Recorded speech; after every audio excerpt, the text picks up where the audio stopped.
This is a training session on the 17 indisputable laws of teamwork.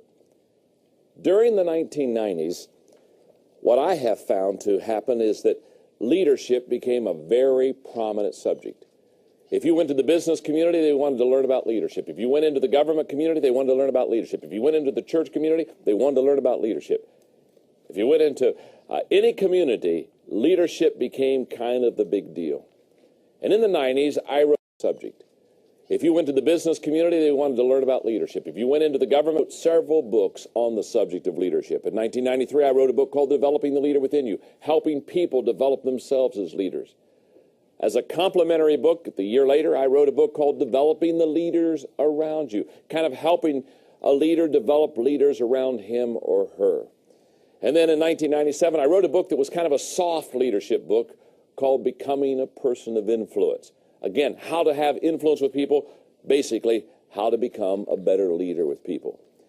In 1998, I wrote a book that has become very popular, The 21 Irrefutable Laws of Leadership. This has been used major in the business community, government community, the church community. And this was a book that helped people understand that there were certain laws that if they learned those laws, if they obeyed and followed those laws, they would become very effective as a leader. And I followed the 21 Irrefutable Laws of Leadership with a book entitled The 21 Indispensable Qualities. I talked about what are the qualities that need to be inside a person to be the leader that they really want to become. Then I followed that up with a kind of a Christian religious leadership book called The 21 Most Powerful Minutes in a Leader's Day, where I took the 21 laws and applied it to biblical characters so that people could, again, identify the laws with people who really did a good job with them. Okay.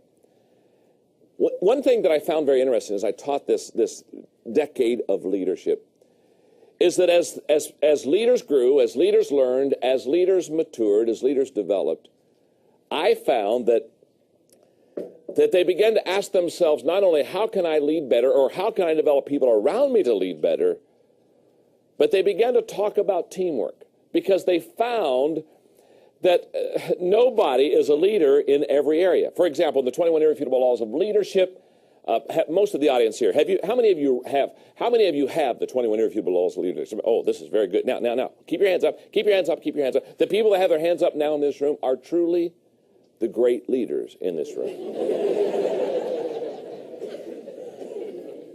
Now, you noticed, didn't you? You noticed I did not ask how many have read the 21 Irrefutable. That's way too big of a risk. I'm not going there. I wouldn't touch that with a 10-foot pole. Okay.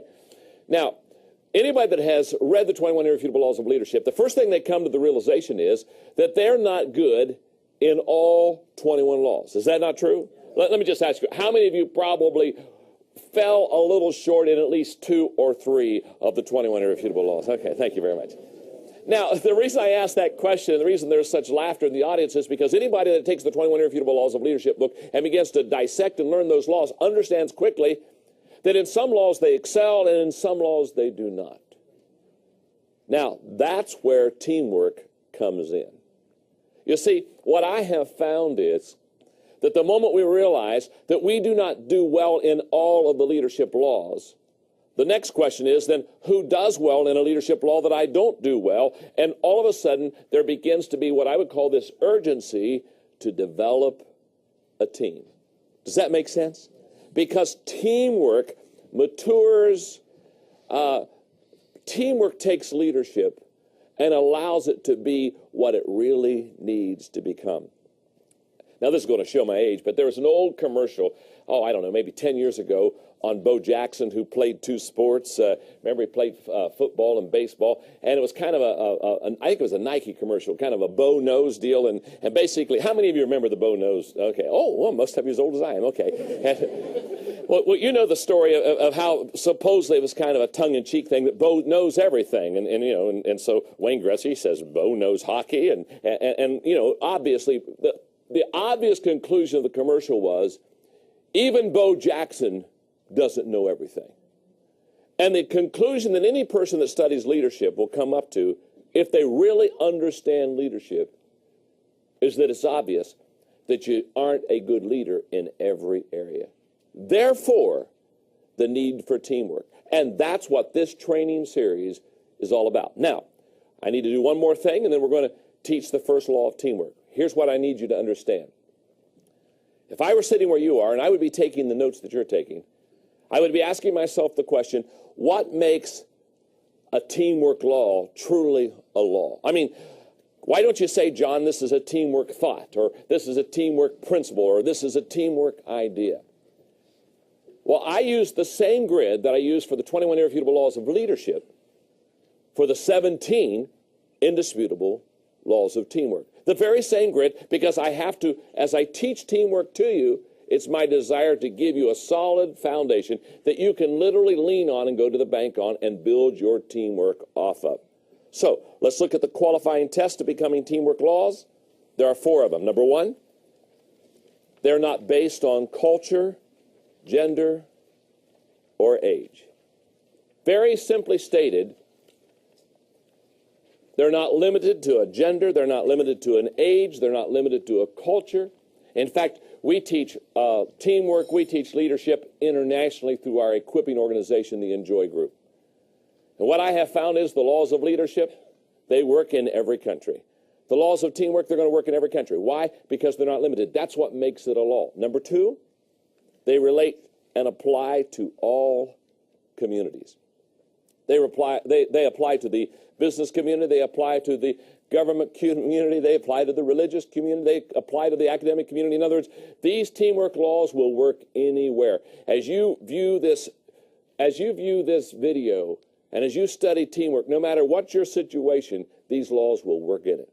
Number 3, they are recognized by other teammates as teamwork laws. In other words, very simply, we just sit down with players on teams and we ask them very, very pointedly, are these teamwork laws working? Is this truly a law? Is this something you can really go to the bank on? And finally, number 4, they stand the test of time. In other words, they're not dated, they're not faddish, they're not in now, and 5 years from now they'll be out. These teamwork laws worked in the 1900s, they're working now in the 2000s, they'll work in the 2100s. They are not limited to time. Let me make 4 observations about the laws that you're about to learn concerning teamwork. Number 1, these laws can be learned. You can learn these laws. The reason I know that is for many years now I've been training teams. For many years I've been developing team members. I could put a name behind every teamwork law that you're going to study. I promise you, you can learn these laws. Now, I want you to just look at your neighbor and I want you to say to him right now, even you can learn these laws.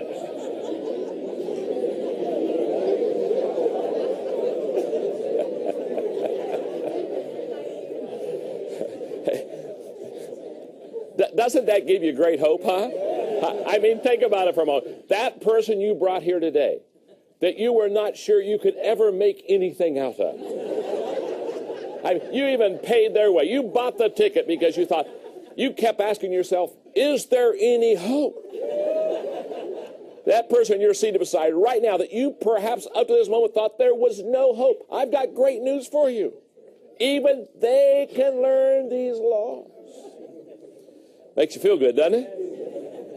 It also makes you wonder, why did they buy that ticket for me? Second observation, very simply, these laws stand alone. I'm going to teach you 17 laws of teamwork today. I promise you they stand alone. What do I mean by that? Very simply, you don't need to learn law number 1 to go to law number 2, to go to law number 3, to go to law number 4. They stand alone. You may not do good on 1, but you do very good on 2. In other words, they don't have to have any sequence. They aren't to be built upon. Number 3, these laws carry consequences.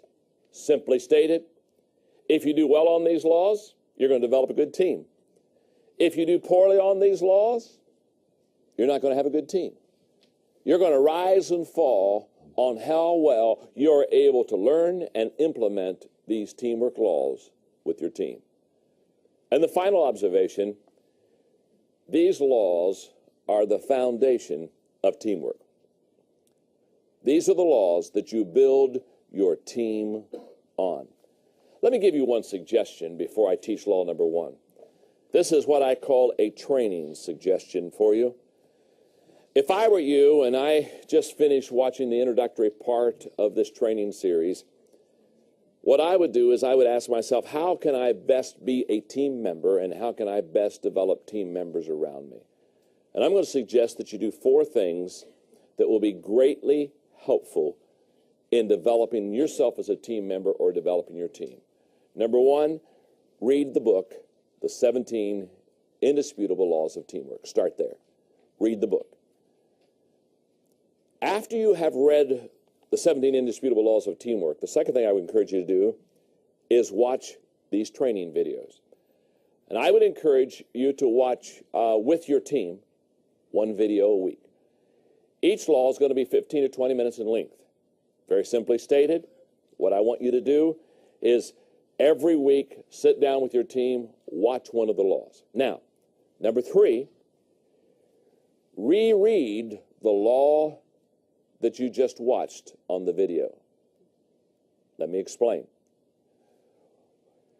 As you have now watched me teach it on video, go back to that law, and you have probably 7 days before you go to the next video, the next law, the next training session. Take those 7 days and work that law in your life. Ask yourself questions like, how well do I implement this law of teamwork?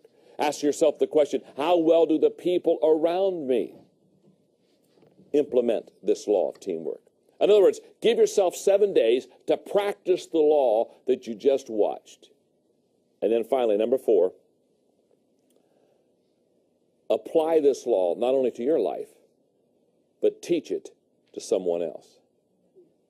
Now, you're watching the videos perhaps as a team. Maybe you have a business that you're in together or whatever. You're watching as a team.